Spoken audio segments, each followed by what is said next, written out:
So welcome to this tutorial, which is going to show you how to change the order of your pages without messing up your hyperlinks and some of the reasons why you would do it and some of the cool things that you can do. So we are right now in my sticker notebook, which is inside my Hub planner, which we'll get to in a minute. But right now I'm in a sticker notebook.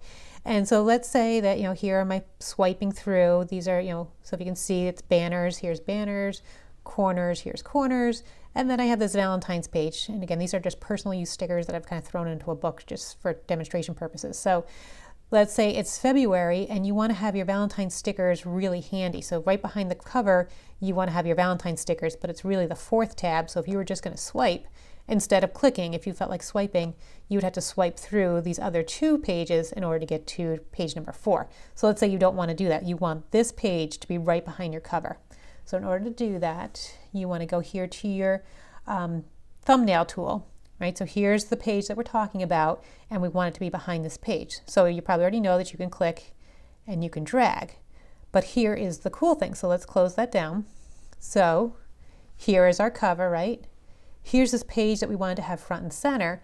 But what's really cool is your tabs have not gone out of whack. So even though they are in a different order here, it doesn't affect the way that your hyperlinks work. So your hyperlinks still work the way that they worked, but when you're swiping, it now swipes in this new order, the order that you prefer.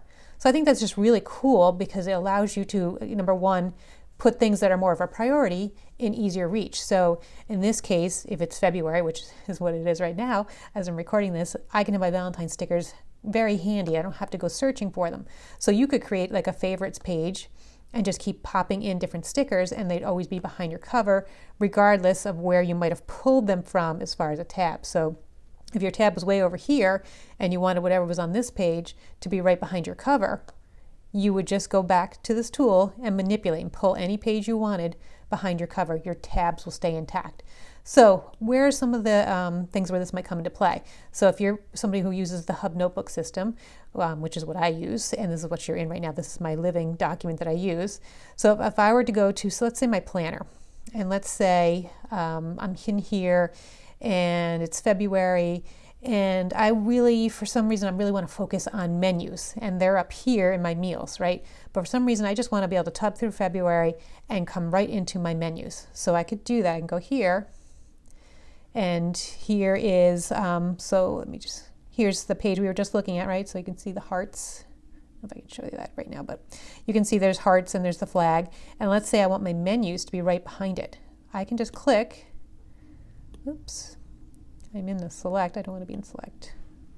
Just try that again, there we go. So I can click on it, drag it here, so now it's behind those flags, right? Close.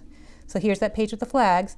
Now here's my menus. So if you're working on, say, a special project and you wanted it to be right next to your calendar or right next to whatever thing, you can just drop that page right in there. Again, it's still hyperlinked where it's supposed to be. So if I go to January and then go to meals, my meals page is still right where I want it to be.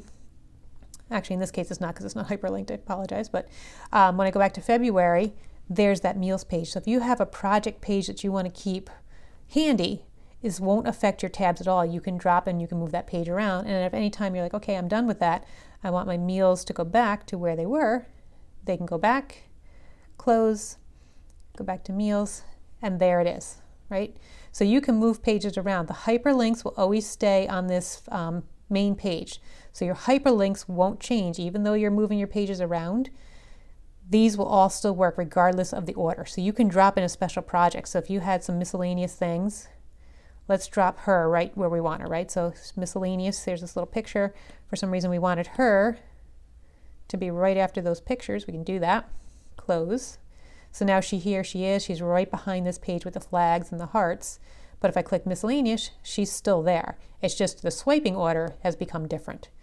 So that's how you can use this to move your pages around based on what you might be working on at any given time without messing up any of your tabs. So I just think that's a really cool way to maneuver around your book and have extra flexibility so that at different times you can be working on different things. So again, here's my sticker book, and I can move all around, not have Valentine's be something I have to swipe many pages to. It can be right behind my cover. So just a cool way to manipulate your pages even though you're working in a hyperlinked notebook. So I hope that helps too. And as always, if you have questions, shoot me a quick email and I'm happy to answer them. Have a great day.